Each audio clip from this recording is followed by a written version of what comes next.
सास का मायका प्रेम। रिद्धि की सास को हर वक्त अपने मायके का गाना गाने की आदत थी। अरे बस करना माँ, मामा का ये किस्सा तो 50 बार पहले भी सुना चुकी है। अरे हाँ, तो क्यों ना बताऊं। तेरे चाचा तो उस वक्त हाथ झाड़ कर खड़े हो गए थे।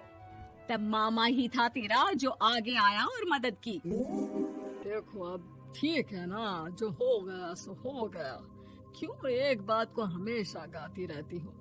अब तो बहू घर आ गई है, उसे तो सबको मान कर चलना है ना कि सिर्फ सास का मायका ही समझेगी वो।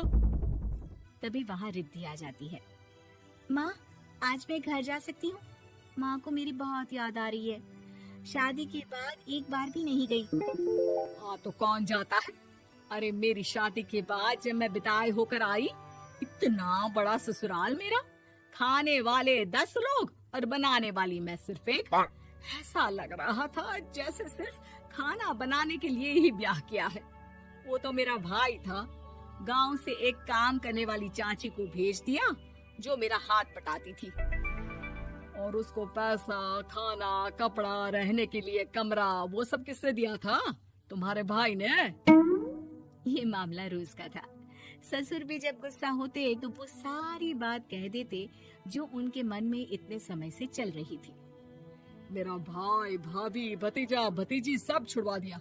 मैंने जीवन भर सिर्फ तुम्हारे परिवार वालों से निभाया, लेकिन अब भी चैन नहीं है तुमको। बहू के सामने सास को लगा कि उसकी बेइज्जती हो रही है। अब सुन बहू, अपने कमरे में जा, कहीं नहीं जाना मायके वायके। घर का काम कौन करेगा? पड़ोसन। बहू समझ जाती है मामला गर्म चल रहा है। कमरे में जाने में ही भलाई है। कमरे में क्या है? तुम्हारी माँ हर वक्त चिक चिक चिक करती रहती है। कल ताई मिली थी तुम्हारी मुझे, लेकिन मजाल है सासू माँ की उन्होंने एक बुराई की हो, लेकिन सासू माँ हाँ, जब देखो तब ससुराल के लोगों की बुराई करती रहती है। बेचारे पापा जी कितना मिस करते हैं अपने घर वालों को। मेरा तो बड़ा मन करता है कि ताऊ जी, चाचा जी और सब मिलकर रहे, ना साथ रहे लेकिन आना जाना तो ठीक से रखे। हिंदुस्तान और पाकिस्तान एक हो सकता है, लेकिन चाचा और ताऊ के परिवार के साथ हम लोगों का मिलन ना जी ना, कभी नहीं हो सकता। ये बात है। देखिए मेरे साथ ना ज्यादा चैलेंज मत करिएगा। ऐसा कोई काम नहीं है जो मैं नहीं कर सकती। ससुर जी जो कि बहू की बात सुन रहे थे सामने आ जाते हैं। अरे बेटा, तू ये कर सकती है तो प्लीज मेरा परिवार किसी तरह मुझसे मिलवा दे। सारी जवानी तो मैंने किसी तरह काट ली, लेकिन जीवन के इस पड़ाव पर बहुत याद आती है मेरे परिवार की। हाँ हाँ पिताजी, आप चिंता मत करिए, बस मेरा साथ देते रहिए आप दोनों। फिर देखिए कैसे माँ जी भी ठीक हो जाएंगी और पूरा परिवार भी एक हो जाएगा। थोड़ी देर बाद बहू सामान लेकर घर से निकल रही होती है कि मना किया था ना तुझे मायके जाने के लिए, फिर क्यों जा रही है? बहू कुछ कहती इससे पहले ही बेटा बोलने लगता है। क्या है माँ, वो घर जा रही है। वैसे भी उसके माता पिता ने मुझे 10 लाख दिए तब जाकर मेरा काम शुरू हो पाया, वरना तूने मेरे लिए किया क्या है? अरे वाह बेटा, बचपन से पढ़ाया लिखाया, तेरे दुख दर्द में जगी, और आज वो लोग तुझे सही लग रहे हैं। और फिर ससुराल में लड़की खुश रहे, ये तो मायके वालों की जीवन भर की जिम्मेदारी रहती है। तो ये तुमको भी तो सोचना था ना। ताऊ जी ने पापा को पढ़ाया लिखाया, जब तुम नहीं आई थी तो पापा के लिए ताई जी ने पापा की माँ की तरह देखभाल की। अब बोलिए। अरे तू कुछ नहीं जानता बेटा, तेरे पापा को सब पता है, तभी वो उन लोगों से वास्ता नहीं रखते। मैं उन लोगों को जानता हूँ, लेकिन मैं तुम्हें नहीं जानता कि तुम्हारे मन के लायक काम नहीं हुआ तो तुम घर की शांति बर्बाद कर दोगी। सास जोर जोर से चिल्लाने लगती है। तभी वहाँ सास का भाई आ जाता है। अरे क्यों आप लोग मेरी बहन को परेशान करते रहते हैं? पहले ये जीजा कम थे, जब बहू भी आ गई। बहन, मैंने तो 30 साल पहले ही बोला था, अपना हिस्सा ले और छोड़ इन लोगों को, चल अपने साथ। बहू समझ जाती है कि मामा ससुर की नजर किस पर है। देखा, तुम लोग मुझे अकेला मत समझना, मेरा भाई खड़ा है आज भी मेरे लिए।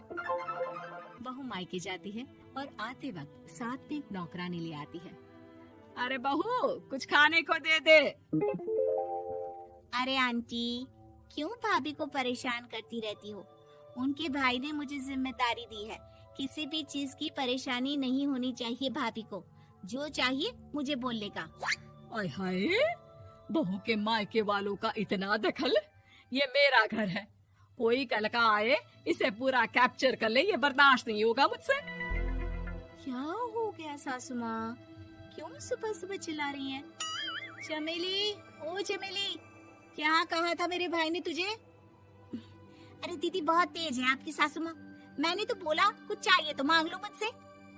अरे निकल यहाँ से, घर को रेलवे स्टेशन बना रखा है, जो देखो वो घुमा जा रहा है यहाँ से वहाँ। ये कहीं नहीं जाएगी। ये जाएगी तो घर का काम कौन करेगा? मैं। हाँ, और क्या करती है बहुएं? घर का काम ही तो करती है, इसमें नया क्या है? तभी वहाँ ससुर जी आ जाते हैं। हाँ, तो यही बात तो तुम्हें भी समझनी चाहिए थी ना। आज बहू के मायके से नौकर आ गया तो तुम्हें बुरा लग रहा है? अरे तो उस वक्त गर्मा गर्म खाना तो सबने खाया ना। ऐसा तो नहीं है कि मेरे मायके का नौकर था तो सिर्फ मेरे लिए बनाता था। अरे निकालो इसे, फिलहाल बाद में बात करती हूँ।